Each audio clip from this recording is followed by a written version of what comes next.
Hey Eagles, it's Coach Allen again with one of our Film Fridays. Today we're going to be talking Buck Sweep. This is going to be a natural progression form off of our running plays. It's our fourth installment of Film Friday. I hope that we're getting something out of these videos, and I'm hoping we're also seeing the progression of our inside zone, our power, our counter, and then into our Buck Sweep. And we're seeing that once we learn inside zone, that's going to help us with power. When we know inside zone and power, that's going to help us with counter. And when we know all three of those plays, that's going to really help us with Buck Sweep. This is a play. If you watch any college football, Auburn runs a ton of this play. You'll see Ole Miss running a lot of this play. Oklahoma State will run a ton of this play as a way to get the ball to the perimeter. So when we were sitting down as a staff and we were thinking about what running plays, we probably last year we kind of put this in towards the end of the year towards sectionals, and we had some success on it in that sectional game. And quite honestly, we didn't run it enough. Looking back on that film, we ran I think four Buck Sweep plays, and we averaged about 9 yards a carry on them. And one actually went for a little bit longer, but we got that called back on a holding penalty. And I think that was kind of not a smart idea by myself from getting rid of that play uh, as kind of a change up to the success that we were having on the field. But again, this is a downhill running scheme that's going to help us attack the perimeter. Our zone, our power, our counter, at least our inside zone anyways, are all kind of in between the tackles, looking for that bang type of play, maybe looking for a bend back, but these plays aren't looking for a bounce to the outside. A Buck Sweep is eventually going to get to the outside. We're not looking to get to the sideline right away, but we're eventually going to get there. A lot of similarities, lots of down blocks, lots of kickouts that we see in our power counter inside zone. We're going to have about 4 tags on this. Kind of when I was thinking about doing this video, I kind of thought of a fifth, but we'll see how we can block it before we kind of add any of that. Easy reads for a running back, quarterback, and O-line. As you can see with our tag system is also staying fairly consistent, and that's going to help us really kind of learn and kind of make sure we've got those systems in place. So play call wise, anything with an even number 6 is going to be a buck to the right. Anything with an odd number 7 is going to be a buck to the left. All right, we're going to have a variety of tags for this. We're going to have truck. We're going to have taxi. Taxi and truck are going to be, we'll talk a little bit more about that later because they're kind of not really similar, but might help us with some issues with confusion with those. And cage and key, which are two that we already went over. So on our buck sweep, our center is going to be a down block to that backside tackle, just like counter, just like power. Our play side guard and backside guards are going to be a puller. All right, our play side guard is going to be looking to kick or seal that defensive end up to the corner. And this terminology, remember we talked screens last year, we did sidewalk, crack, alley. This is going to be our sidewalk player. Less of a distance to travel, easier to get out there. First, make sure that end is taken care of, and we got a good seal block with our Y or our H, whomever is blocking out that play, and then get to the next level into the corner.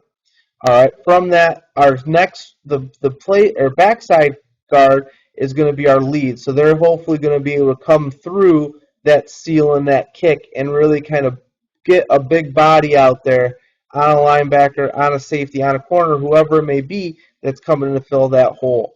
Our play side tackle is going to get a down block.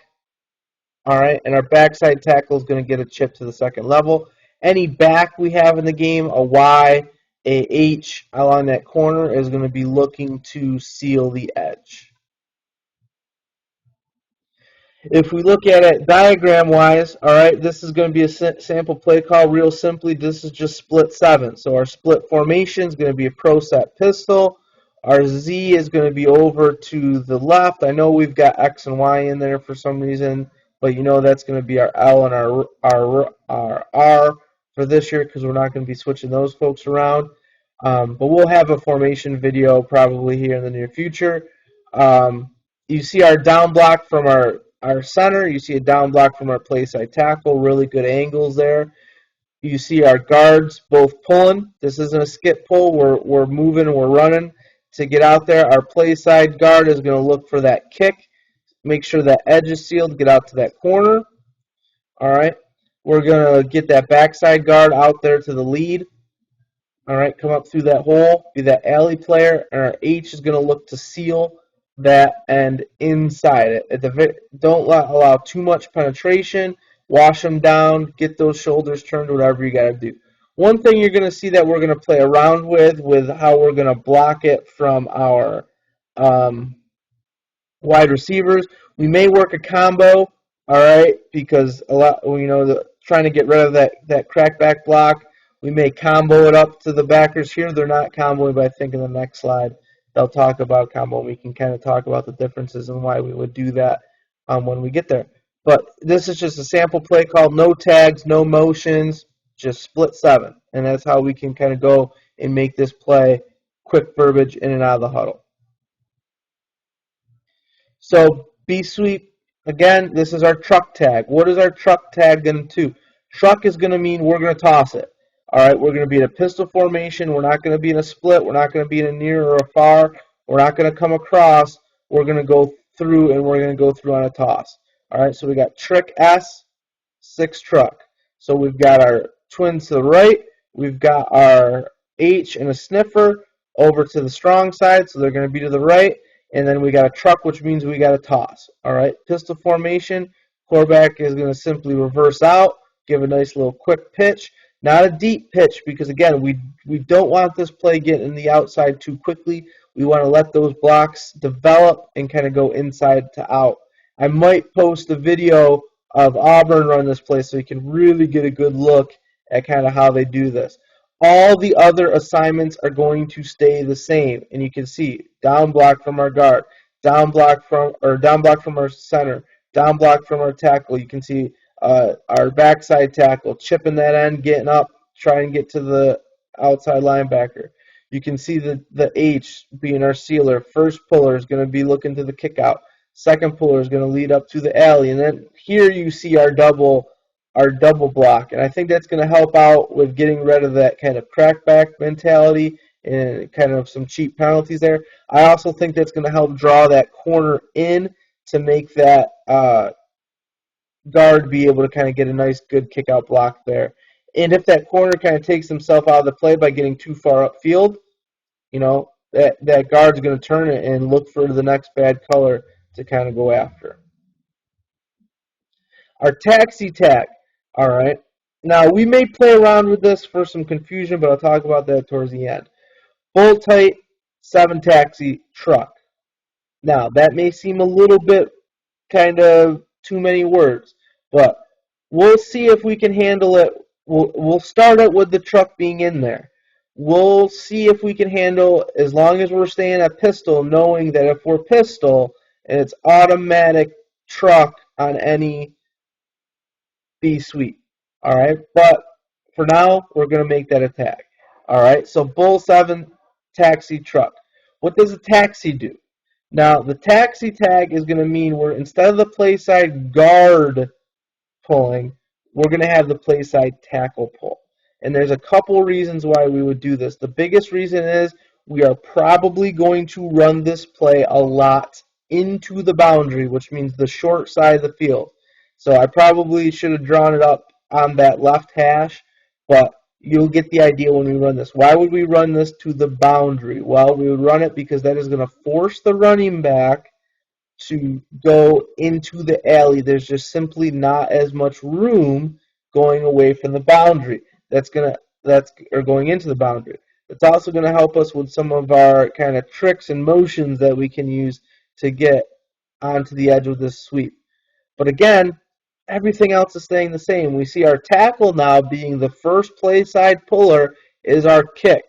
They're going to come and kick out looking for that corner. I really like this out of our bull formation or our burn formation, which is our bunches, particularly out of tight, because look at that nice double team we get now with receiver on tackle up to that middle linebacker to really seal that off. We get a nice block with our Z onto that R. We're going to get a kick out from our tackle. Our guard is still pulling from the backside, leading up to that hole and just washing anything out of the way, giving help where help is needed. and then our money back's going to take that quick pitch, get up the field, find that alley, and get to the outside as needed. All right, our L there is on a search, looking for anybody kind of in the middle to kind of cut off any backside pursuit. We could tag that with a run or with a pass if we want to, but that's getting into kind of our RPO tags, which is going to be a separate kind of move note. All right, here we go again. All right, now with our cage tag, bull tight 7, cage truck. What did cage do before? Now instead of having our play side guard pull, we're going to have our play sides, or going to have our center pull. What we're going to do this because we're running into the boundary with this a lot. We're probably going to see an inside shade from that guard and probably an outside shade from the other tackle. Here they're kind of like in one of our pinch formations, and if they're in something like that, that's much more natural to get a down block from our guard and a down block from our center. All right, and kind of just leaving that tackle to, or down block from our guard and down block from our tackle, and kind of letting our center now make that and become that first puller. So center is going to become the kick, looking from that play side defensive end. If we got it sealed, getting up to the second level, getting out to the corner. Same blocking, double team on the end to the Mike linebacker for our R and our Y. Play side guard now becomes our second puller. All right. So now instead of kind of pulling out, I know it says H, that's incorrect. We're going to come out and get that puller to kind of go through and wash anything that's there on the inside. Everything else is going to stay the same for our, we're just run 7. All right, so we got the chip up, we've got the down block from a tackle, we got the L searching and looking, and really should be a big play for us into the boundary. All right, Lake near 6 key. Our key tag is going to be an RPO tag. Now that we're in Lake, which is going to be our trips to the left formation, and again, I put this one on the boundary so you can really see what this happens. All right, we've got a near tag for our running back, so that's going to mean we're not going to have pitch on this. This is going to be a truck because whenever we put the key tag on there, that's going to tell the quarterback you are going to make a read. Here the read is going to be the linebackers, and it's going to be not just are they coming up to kind of go for the run, but also is there movement to the buck sweep, because if we're killing teams on this, which I kind of think we will, we're going to get a lot of teams that are going to kind of push and really go with any towards of motion that we have there, particularly if we're running this as RPO and our quarterback is really going to be reading that play and kind of delaying that handoff. The line is going to run 6, but because we've got a key, you can see that it's going to change that backside backside offensive tackle, because that backside offensive tackle is going to lock onto that end. You're going to block them. All right, you're just going to take care of them. Right side of the formation is going to be running 6. The left side receivers, we've got two, our snag or our key routes, where our Y and our Z are basically going to be running 6-yard kind of angle routes and finding holes in the zone or finding holes in the play where the players are. All right, the Y is going to be looking to not get into the kind of. I don't think they're going to be able to cross that player if they're lined up this way, that S linebacker, but they might, depending on how teams match up. But right now, with this look, it looks like that strong safety is going to be covering them, so they want to cross that face and not get too close to that Sam. The Z wants to cross, kind of find that hole between that weak side linebacker and that Sam linebacker, and just find space, find a hole, make yourself big. This is the basketball play. We're getting in the zone. We're giving the passer a chance to hit us right in the chest, and then we're turning upfield and we're looking to break a tackle and turn that 5-yard throw to an 80-yard touchdown. All right, or turn that 5-yard throw into a 7-yard first down, wherever it was. All right. Our L, or any receiver who's all the way to the outside, right now we're going to run this with a post. Again, this could be week-to-week change. This could be in-game change. If we see, for example, if we kind of hit that Y, hit that Z a couple times, and that safety starts to cheat up and is really flying, there's no one in the middle, we may go L to the post, and we may look just to go right over the top. We may even play action it and just say, look, this is what we're seeing. Safety's done it 2 or 3 times in a row. Fake it and go, fake it and throw, type of thing. Get it to our speed guy out in space, one-on-one, and let them go make a play. All right, but that's our buck sweep tag. And again, you can find tons and tons of videos on this, particularly if you look up anything on YouTube with Auburn and buck sweep. You'll see them just gashing people on this. Last time when they got to the championship game with Coach Malzahn, they were running a ton of this. It's particularly into the boundary, a lot of use of motion that we'll get into when we start repping this out in the field. But to then, Eagles, keep working hard, and I'll see you in the weight room.